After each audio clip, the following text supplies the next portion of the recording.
On est en direct avec Stéphane Amar. Stéphane, comment se déroule cette journée de vote sur fond de crise politique persistante, je le rappelais, il y a une lassitude sans doute aussi chez les électeurs, quatrième législative en moins de 2 ans. Oui, il y a une vraie lassitude. On l'a ressenti d'ailleurs durant la campagne. Ce matin, alors où je vous parle, eh bien, le taux de participation à la mi-journée est moins élevé encore que lors du précédent scrutin il y a un an.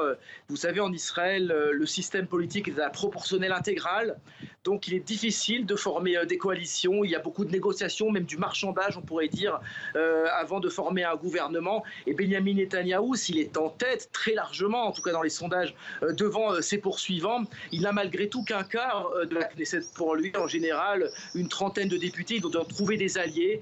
Et c'est un jeu assez difficile qui provoque, on l'a vu régulièrement, eh bien, de nouvelles élections. D'autant que le Premier ministre israélien joue sa survie politique, vous l'avez dit, puisque il est mis en cause dans plusieurs affaires judiciaires. Et en ce moment même, eh bien, ses procès se déroulent.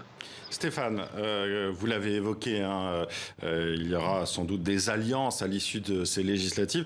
Quels sont les scénarios possibles aujourd'hui? Le centriste Yair Lapid peut-il tirer son épingle du jeu, par exemple?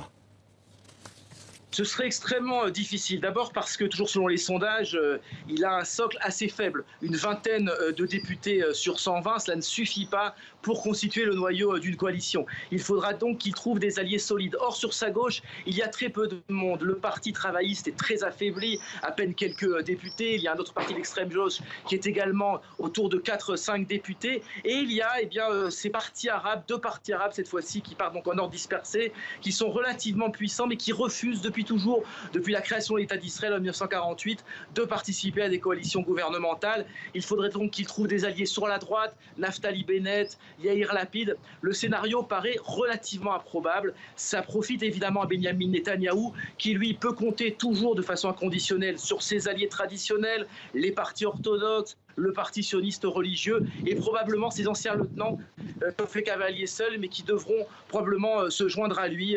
Donc ces 2 anciens lieutenants qui étaient eux aussi des membres du Likoud, Naftali Bennett et Gideon Sa'ar.